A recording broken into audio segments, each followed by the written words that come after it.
Hey everybody, Palm Springs Cindy here, and it's about 5:45, I think. And Eric is going to cook baby back ribs in the air fryer, and I'm going to videotape him while he does that. And then also, I'm in the middle of folding towels. So, and Eric just made a blender full of icy margaritas. So that's what we're doing. Okay, Eric, tell us what you've done so far. Okay, what I've done so far is bought the meat. That's the start. Okay, so underneath baby back ribs, there's a membrane that goes underneath, and you have to remove that. Either you could have the butcher do it, or you can do it yourself using a paper towel. You pull the membrane off the back of the meat, and that's what has been done so far. Okay. And then what you want to do next is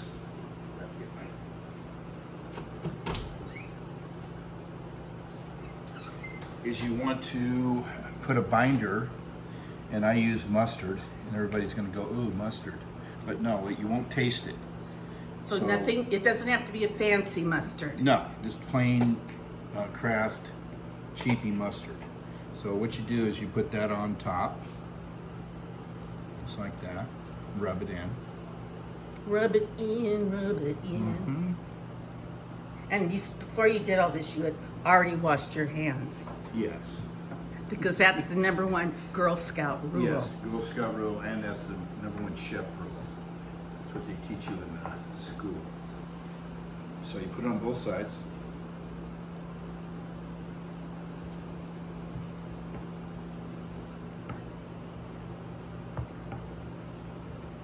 And I'm noticing over here, there's some asparagus and barbecue sauce. And brown rice and ancient grains.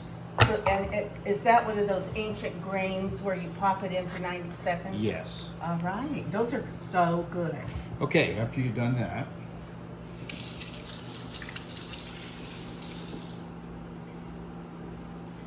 you get your favorite rib rub, and mine is Famous Dave's. I use that all the time. Okay, say it a tiny bit louder because I'm standing far away. Okay. I use Famous Dave's rib rub, and you just use that over the top.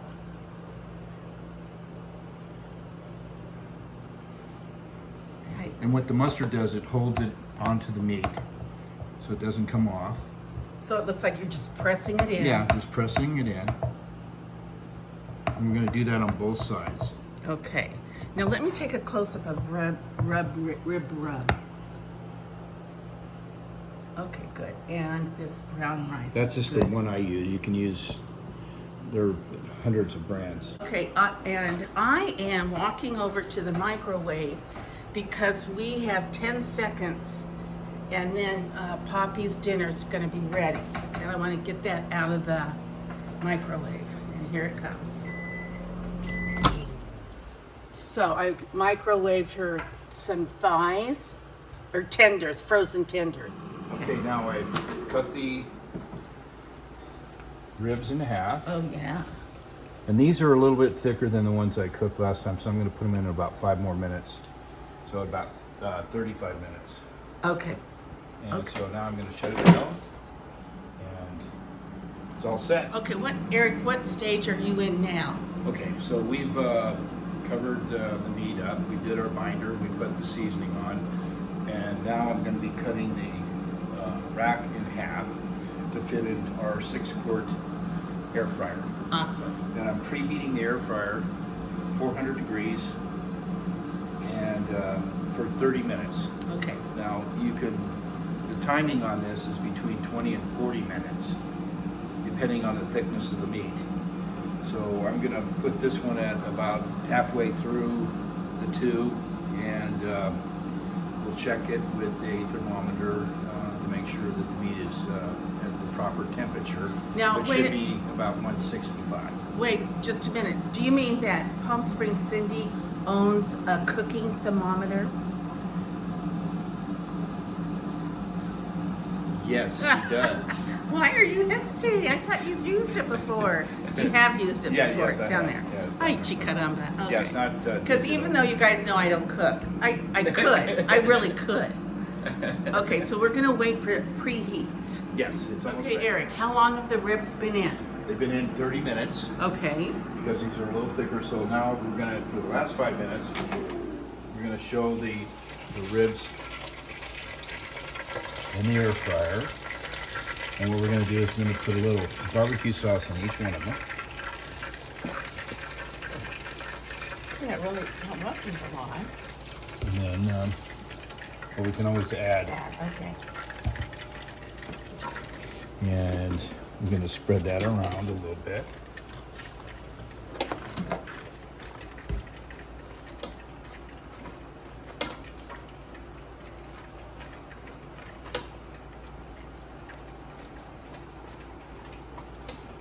Okay, and we're gonna put them back in, last 5 minutes. All right, 5 more minutes, and then we also have asparagus, and we have rice, and that is just moments away, so it'll all be done together. Eric, that looks beautiful. Do you have anything to say? Did everything go smoothly? Yes, the only thing I have to say is, let's eat. Okay, let's eat.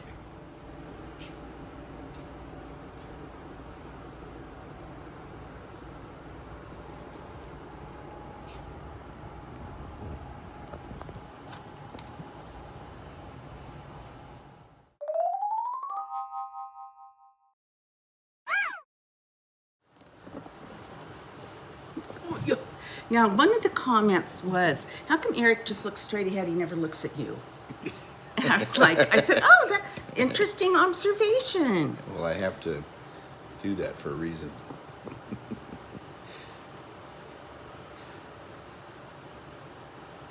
Check your face out. Okay.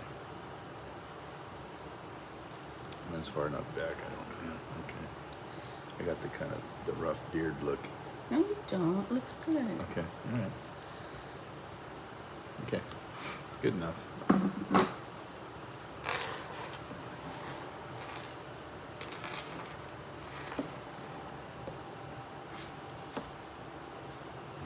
Are you comfortable?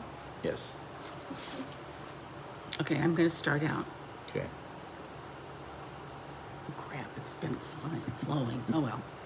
Hey, YouTubers, Palm Springs Cindy. And Eric and I are here together because we have a conversation that we want to share with you guys.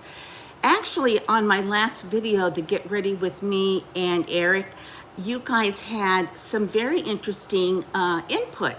And some of the things you asked about and made comments regarding was, would we make a video about Eric cooking the baby back ribs in the Air fryer. the what? Air fryer. The air fryer. I always say air dryer. So we're gonna cook baby back ribs tonight. We're gonna videotape that. And then some of you suggested we talk about what we're watching on TV, and we might do that. But right now, what we're going to talk about is, and I don't know how this affects my viewers, but I think it's very interesting, and it could affect many of you in a very positive way. So, as Eric and I have gotten to know each other, we've been transparent about our earnings and about like where we are financially in our lives at this time, what our expectations are for the rest of our lives financially, and so on. So you guys already know that I'm a retired teacher and I'm on a fixed retirement for life, and it's a very good retirement, and I actually get cost of living raises occasionally. And then to add to my retirement, I have my YouTube channel, which has turned out to be really a gift for me, to add a little something to my monthly income. And then you also know from watching that my mother recently passed away, and I did inherit some money from her. So with that being said, Eric also has a very sound retirement system, and it's been interesting for me to learn about it. So I'm going to have him share. Mine is really cut and dry, just what I said is what I got. But Eric's is a little more fluid, and I think it's something we could benefit from knowing.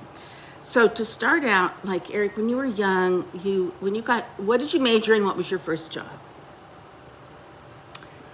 Well, my first job was a dishwasher. Okay, we'll go to your graduate work. Graduate work. If you want to go Skip back to my that part. first, yes, my first job was. Anyway, You were a produce inspector. yes, I was a agricultural inspector. Okay. Was my first job out of college. Okay. And And what did you have to get a degree in for that? I had an agricultural degree, an Okay. agronomy degree from California Polytechnic University. Okay. And then I had the opportunity to start a contracting business, a glass business, installing a commercial and residential glass. Like sliding glass doors? Yes, and commercial storefronts, mirrors, and I did that for about 4 years, and I sold out to my partner. And then I went into the auto body repair business. Talk a little loud. And I went into the auto body repair business with my two brothers. And like most entrepreneurs or business owners, there's not a retirement program. So you have to create your own retirement program. There's very few pension jobs left. There are some teachers union and a few others, but most people have to put in money into the retirement to have an income after Social Security, to supplement your Social Security program. Right. And so that's what I started doing. And As a private business owner. as a private business owner, before that I was doing that, and my dad introduced me to stocks at a very early age. And so I started investing in the stock market, and I created a portfolio to keep me going after I retired. Okay, so at what age did you start investing and learning about the stock market? When I was 12. Oh, okay. Because, My dad started, well, he was investing in the stock market back then, and he got me going on it. And I had a little money I saved up, and I bought my first stock. And which was what? Greyhound Bus Company, Okay. which is still in business. Yeah, I was going to say, everybody recognizes And then that I name. sold that, and I bought American and United Airlines, and I kept that until I was in college, and then I sold some stock. But basically, it's a long-term investment, and there are certain stocks that give out basically what they call a dividend, which they diverse their earnings out to the shareholders. So you get money like a bank would pay you. They pay you quarterly, most of them. Every 3 months you get a check or from these companies for investing in them. And that's what I've done. I've diversified my portfolio into mostly dividend stocks, and which supplement my Social Security. Okay, so for you, just talk about for you right now. For you, you're retired and you're living on you have your Social Security, and then you at a young enough age, you put money away for yourself, but it was mostly money, like not 401k, but stocks. No, you create a 401k, but you use stocks as the venue to put your money into it. You can buy stocks, or you can buy several venues. You can buy mutual funds, you can buy gold, silver, whatever to put in your 401k. It doesn't have to be cash or a bank or a CD. Okay. You can put stocks in there, and that's what I did. I put a percentage of my income every year away, and you have to be disciplined about it. And if you have a goal and to achieve that, you have to be, you have to give up things. So that's what I did. I did that for about 22, 23 years. So you have to understand at that age that if you're going to go that route, that that money comes off the top, comes out of your income and into a retirement, whatever. For you, it was a type of stock option decision. Well, it wasn't, basically you get double benefit. You get the benefit of it's deductible. Oh, Okay, good. it's Okay, tax yes. deductible Okay. on top of it. So you get a tax deduction by putting your 401k, plus you get the investment. Plus, a lot of times in my company, when we did what we did, we would match it up to 3% of their total base salary. We would match the amount that they put in, and we would match it. So if they put in, let's say they made $30,000 a year, and they put in 900, we would put 900 in. So they got double their money, and a lot of companies do that. They match up to a percentage of your gross income. Now, I know teachers do that too. They take a certain amount of our monthly income out, then the district matches it, and it goes away to state teacher retirement system. And we can't touch it unless we retire and pull it out. Right. Okay, so tell me and the viewers, like, how is that working for you now? What does that look like for you as a retired man now?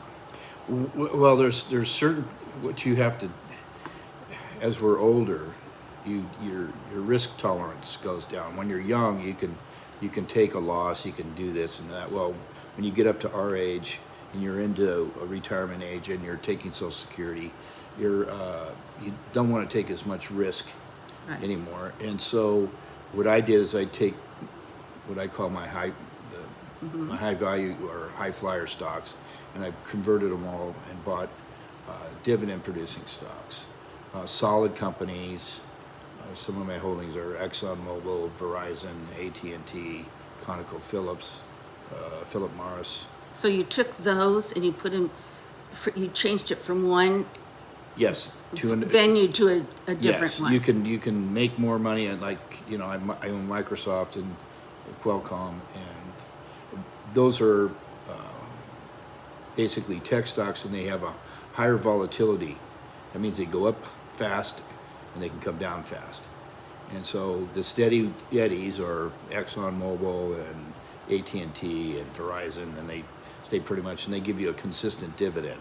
Okay. And you can, you're looking at Verizon pays 7, AT&T 7, What does that mean, 7% Oh. on your money. So Okay. you're getting a 7% dividend back. Better than the bank. You can't get that in the bank, and Right. you can't match. Of course, the inflation rate is 8 or 8.2 last year or something like that. Well, that means if you're putting it in the bank and they're paying you back 1%, you're losing 7.2% on your money last year. So, and you keep it all in cash, you're losing 8.2%. But right now, you're not having to put more money, you're not having to put money out of your pocket into. You're reaping the benefit.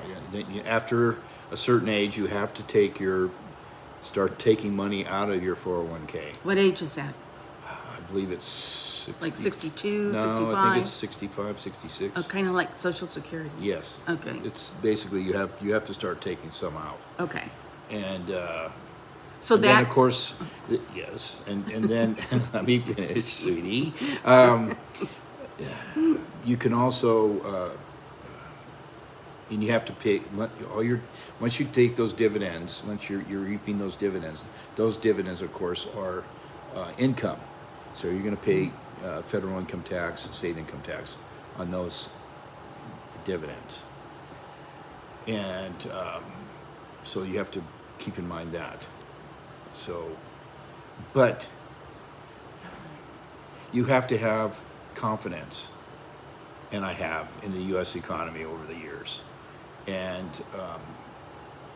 if ExxonMobil and Verizon and all those, if they go bye-bye, then pretty much U.S. goes bye-bye. Those Yeah, we're all companies gonna be hurt. Yeah, they're all going to be hurt. Okay, when you have that type of strength. okay, so you have your, and we're not going to get real specific here, but you have your Social Security. Then a couple, 4 times a year, you said quarterly, Yes. you get like a little money from your stocks, the different stocks. Yes, they quarterly. all pay at different times, different, it's normally on it's a quarterly basis. 4 times a year, you get a check and it goes directly into my brokerage account. So between the stock dividends you receive and your Social Security, the fact that you did that when you were younger provides you now with a decent retirement. Correct. Okay, but now here's the question. Our age group, we're older now. So is it too late for someone 70 to do something like this to where they'd get dividend payouts maybe by 78? I don't know. Well, you get immediate dividends within 3 months of you buying a stock. Usually, if you're Like, let's say you put $10,000 into a stock. Then in 3 months, I'm going to get a $300 check. it depends on what the dividend rate is. Okay. They all vary. ExxonMobil pays 3.2%. AT&T 7. Verizon's around 7. I have one actually that pays 13. And Microsoft's about 2. It depends on how much each one of those stocks, what their dividend rate is. And if you want to learn more, you can download the Yahoo app on the phone, and you can find out each stock you want to invest in and what their dividend rate is, and what their financial status is. And you did say something about kind of like the more risky the stock is, the more money you could make, versus the more sound, the less money.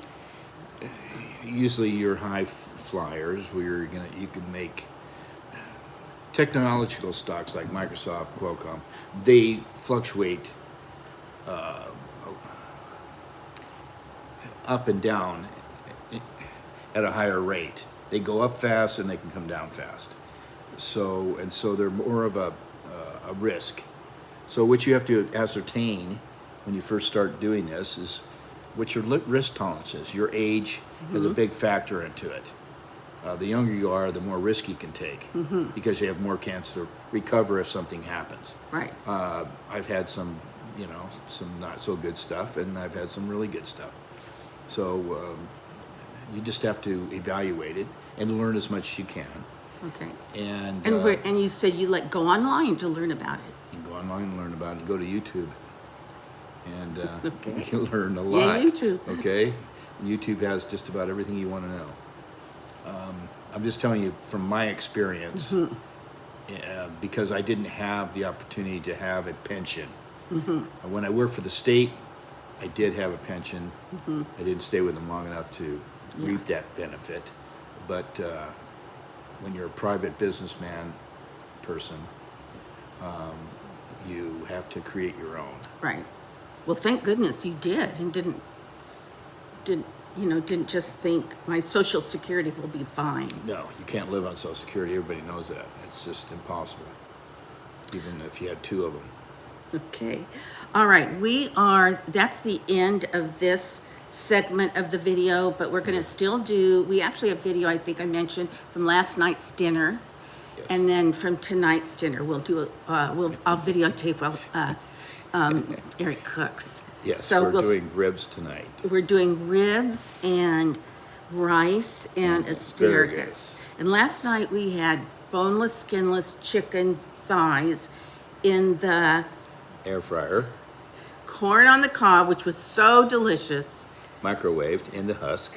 and salad. And it was very good. So you'll see that in this video as well. Okay, you guys, we'll see you in a bit. Hold on. Take care.